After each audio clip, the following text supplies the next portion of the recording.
안녕하세요. 결혼 4년차 32살 주부입니다. 결혼 1, 2년 차에 보통 아이가 생기던데 저희 부부는 맞벌이를 하느라고 아이를 조금 늦게 가졌어요. 사실 대출금도 더 갚고 저금 상황도 여유로워졌을 때 아이를 가지려고 조심했는데 아이가 덜컥 들어서 버렸네요. 친정엄마도 시어머니도 이 소식에 엄청 기뻐했어요. 내색은 안 하셨지만 은근 기대를 하고 계셨나 봐요. 특히 시어머니가 더 기뻐하셨습니다. 대를 이을 아들이 태어나니 제사를 이어갈 수 있겠다고요. 제사 이야기가 나와서 말인데 원래 시댁은 결혼 전에는 제사를 따로 지내지 않았어요. 시아버지가 남편이 어릴 적에 일찍 돌아가셨거든요. 그렇게 되면서 자연스럽게 제사가 없어졌다고 하네요. 설령 제사가 있는 집에 시집을 가더라도 저는 제삿날 며느리가 겪는 스트레스 같은 건 사실 걱정도 하지 않았어요. 저희 집도 제사를 지내거든요. 딸만 둘인 저희 집에서 제사는 온 가족이 일을 나누어 하는 행사였어요. 아버지랑 어머니가 아침 일찍부터 음식 준비하시고 저도 도와요. 먼저 결혼한 언니도 형부와 같이 와서 도와주고요. 조금 늦게 오기는 하지만 늦게 온 만큼 제사 준비부터 뒷정리까지 도맡아 하고요. 그만큼 제사는 제가 어릴 때부터 계속 겪어오던 일이었기 때문에 딱히 걱정이 된다거나 하지는 않았어요. 결혼 전에 남편이 우리 집은 제사도 없고 어쩌고 저쩌고 하면서 저보고 시집 잘 오는 거라고 자랑처럼 이야기를 한 적이 있어요. 제사 지내는 게 딱히 어려운 일도 아닌데 제사 없는 집에 시집 온다고 내가 운 좋은 여자라고 생색내면서 자랑까지 할 일인가 생각도 들었습니다. 그런데 남편 말과는 다르게 결혼하고 첫 해에 시어머니께서 이제 며느리도 들어왔으니 제사를 다시 시작해야겠다고 하셨어요. 명절날마다 뭐 조상님들께 크게 하는 게 아니고 돌아가신 시아버지 기일을 챙기고 싶다고 하시면서 제사를 부활시키셨어요. 혼자 사시는 시어머니 집이 작은 편이라서 저희 신혼집에서 제사를 모시겠다는 말을 하실 때는 신경이 쓰이긴 했지만 그래도 얼굴 한번 뵙지 못한 시아버지에게 제가 할 수 있는 며느리의 도리이다 생각하고 넘겼습니다. 말씀드린 대로 명절날에 따로 거하게 지내는 것도 아니고 시아버지 기일에 맞추어 한 번만 지내면 되는 거니 크게 어려울 것도 없었어요. 그리고 시아버지 제사를 모시게 되면서 남편도 저희 집 제사에 가서는 음식 준비며 뒷정리며 먼저 나서서 도와주고 해서 크게 불만은 없었습니다. 첫 해 제사는 정말 정신이 없었습니다. 남편 위로 시누이가 한 명 있는데 애가 둘이거든요. 형님은 애들 본다고 음식하는 거 도와주지도 않았어요. 그런데 애들이 집에서 뛰어다니고 시댁 식구들 온다고 청소해놓은 방이며 옷방으로 쓰고 있는 드레스룸까지 들락날락거리면서 아주 말 그대로 개판을 만들어 놓더라고요. 소리도 엄청 지르고 다니고 애 본다고 일도 안 하는 신우와 아주버님은 아주 TV 앞에 앉아서 아이들 그러고 있는 건 신경도 안 쓰고 놀고만 있더라고요.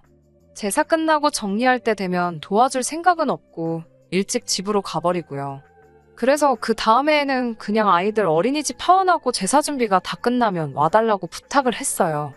애들이 좀 뛰어다닐 수도 있는 거지. 뭘 그렇게 예민하냐며 제 말에 나를 세우기는 했는데 정작 화는 그렇게 내놓고 그 다음에는 정말 준비가 다 끝나고 제사 시작 전에 꼭 맞춰서 도착하고 제사 끝나면 밥만 먹고 돌아가더라고요. 시어머니가 일찍 오셔서 나물이나 탕국 같은 거 하시고 제가 전이랑 나머지를 준비하니까 사실 그렇게 힘든 건 없었어요. 그런데 정말 해도 너무 아무것도 안 하는 신우가 얄미울 지경이었습니다. 저는 한 번도 뵌 적 없는 자기 아버지의 제사를 지내는데 암만 시어머니와 제가 준비를 도맡아 전부 다 한다지만 와서 과일 하나라도 깎아줄까 물어보는 것도 힘든 건지 정말 아무짝에도 도움 하나 되지 않고 손도 까딱하지 않았어요. 그래도 꼭 참고 결혼하면서 4년간 시아버지 제사가 아니더라도 살아계셨다면 아마 내가 생신상을 준비해드렸겠지 생각해오며 불만 한번 가지지 않고 오히려 시어머니가 차리라고 한 것들보다 더 많은 음식들 준비해서 정성껏 모셨어요. 그런데 이 제사 때문에 시어머니와 신우가 저를 서운하게 하네요. 앞서 말씀드렸다시피 몇 달 뒤면 첫째 아이 출산 예정일입니다. 거기에 더불어 제 출산 예정일에서 한 달쯤 지나면 시아버지 제사가 있어요. 지난 구정에 시어머니 집에 모두 모여서 식사를 했습니다. 모처럼 자기 시댁에 가지 않은 신우도 아주버님과 함께 와 있었고요. 만사까지는 아니지만 아이를 가진 몸으로 저는 음식 준비를 했습니다. 신우는 역시 손 하나 까딱하지 않았고요. 신우도 이 집에서야 딸이지. 자기 시댁에 가면 며느리가 겪는 고충 충분히 이해할 텐데? 정말 아무것도 안 하는 모습에 열이 받기는 했지만, 그래, 엄마 집에 와서 마음이라도 편해야지 하면서 최대한 이해하려고 했습니다. 저도 친정에 돌아가면 남편 사위 노릇 시키며 푹 쉴 생각이에요. 음식 준비가 끝나고 저녁상을 차리는데도 신우는 방에 낮잠 자러 들어가 놓고 나오질 않고 있더라고요. 수저 꺼내주는 것만 도와줘도 좋으련만 낮잠을 얼마나 깊게 들었는지 제가 몸소 깨우러 가기까지 해야 했습니다. 잠투정을 부리며 끝끝내 나오지 않더군요. 저도 굳이 신우밥을 제가 먹여야 하는 의무가 있는 건 아니니 몇 번 깨우다 말고 그냥 말았습니다. 한참 식사를 하고 있으니 그제서야 배가 고팠는지 슬슬 기어 나오더라고요. 시어머니는 신우 먹으라고 떠놓은 국이 식었으니 토렴해서 새로 떠오라고 저한테 시키더라고요. 시댁에서 시집살이 하는 거 당연한 건 아니지만 어느 정도 감수는 하고 있었으니 아무렇지도 않았습니다. 그런데 저를 정작 서운하게 한 건 하루 종일 집안일 한 것도 아니었고 신우의 잔심부름까지 전부 저에게 시킨 게 아니었습니다. 시어머니께서는 올해는 제사를 지내지 말자는 말을 꺼내시더라고요. 제사를 안 하는데 제가 왜 서운했어야 하는가 생각하시는 분들도 계실 거라고 생각합니다. 그건 제사를 지내지 말자는 말이 나오고 나서 이어진 말들 때문에 그랬습니다. 제사를 안 지내자고 하신 이유가 참 어이가 없었어요. 저의 출산 예정일을 물어보시고는 시어머니께서 그걸 이유로 올해는 일할 사람이 없으니 제사를 지내지 말자고 하시네요. 옆에서 남편이 그 말을 듣고 일할 사람이 왜 없어? 라고 물어봤어요. 가끔은 눈치 없는 게 도움이 될 때도 있더라고요. 아무튼 남편 말을 들은 신우가 네 마누라 곧 있으면 출산하잖아 라고 남편의 질문에 대답을 해주더군요. 그 상황에 또 눈치 없는 남편, 우리 땡땡이가 출산하는 게 무슨 상관이야? 엄마랑 누나가 준비하면 되는 거 아니야? 라고 물어보더라고요. 갑자기 평소에는 눈치라고는 하나도 없던 남편이 천재처럼 보이기 시작했어요. 신우는 남편의 반응에 당황을 하면서 자기가 그걸 어떻게 하냐고 대답하더라고요. 남편이 거기서 눈치 없게 계속 파고들었으면 좋았을 텐데 아쉽게도 더 캐묻지는 않더라고요. 대신에 그럼 전 같은 간단한 것들은 사가지고 우리끼리 간단히 지내면 되는 거 아니냐고 되물었습니다. 이번엔 시어머니가 당황해서 그래도 명색이 제사 음식인데 음식에는 정성이 들어가 있어야지 음식 사서 했다가 네 아버지가 오셨다가도 음식 보고 실망해서 왔다가 그냥 가버리겠다는 말로 둘러대시더라고요. 남편은 그 말에 또 그게 무슨 소리냐는 듯이 그러니까 정성이 필요하면 누나하고 엄마가 같이 하면 되는 거 아니야? 하고 되묻더라고요. 남편이 평소 돌아가신 아버지에게 애틋한 마음이 있고 오히려 요 몇 년간 제사 지내면서 참 아버님께 보답하는 것 같아 마음이 좋았었다고 하면서요.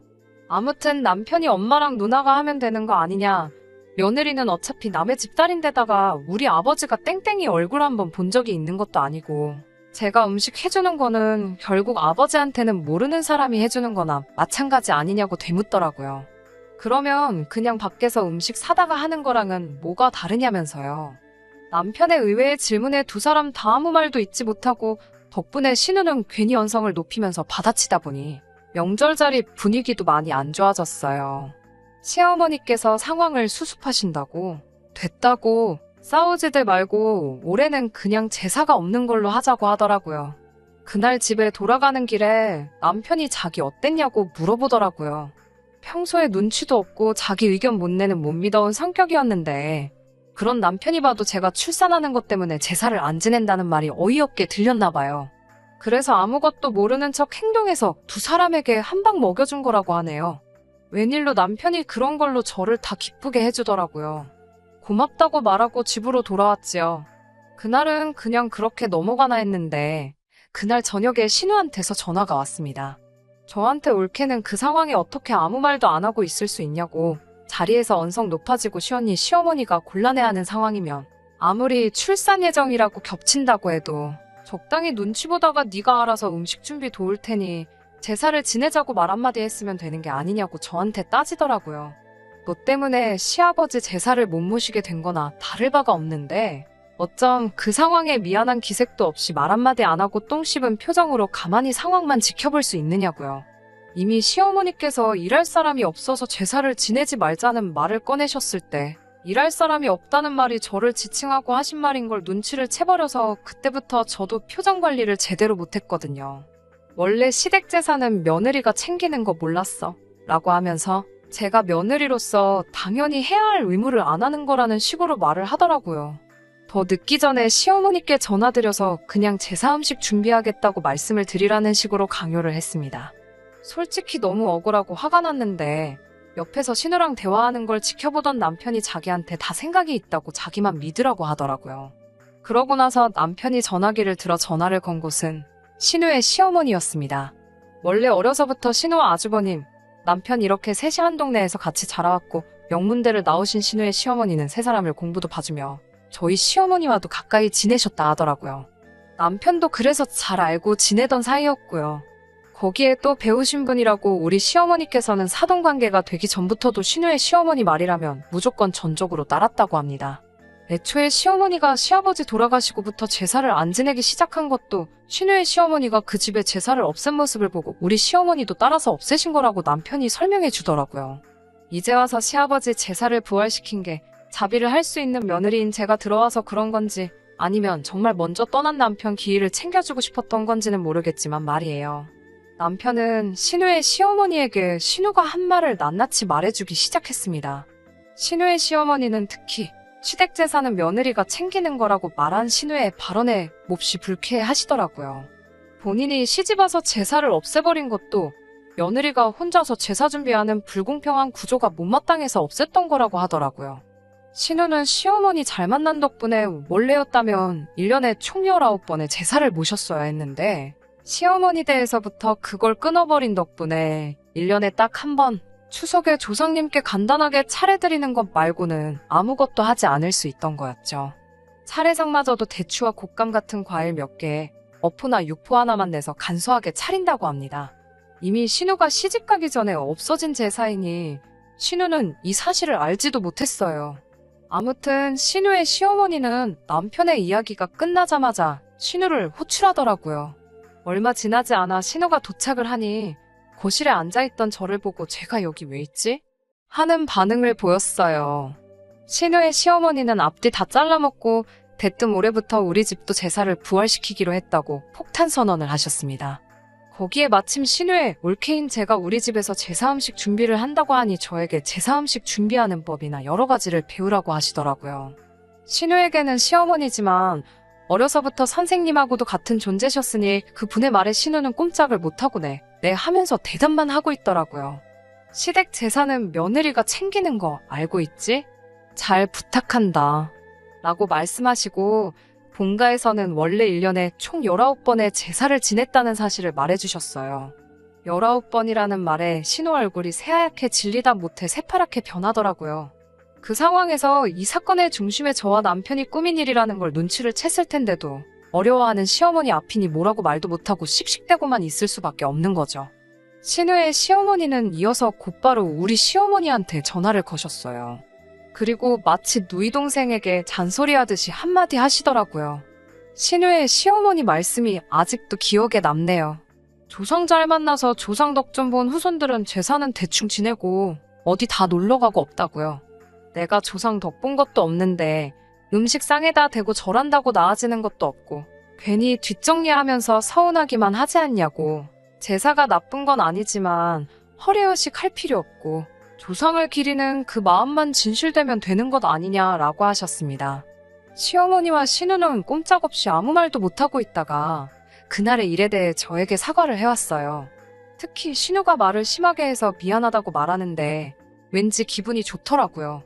저도 시어머니께 출산이라고 겹치더라도 아버님 기일에 빠지지 않고 저도 도울 수 있을 만큼 도와드리겠다 약속도 했습니다. 그렇게 저희 집 제사소동은 의외의 인물의 개입으로 끝나버리고 말았어요. 남편이 솔직히 못 믿어왔고 결혼 전부터 보여준 엉성한 모습 때문에 혹시나 이런 식의 비슷한 일이 생길 때 저를 위해 목소리를 내준다거나 맞서 싸워줄 거라고는 솔직히 큰 기대도 하지 않았습니다.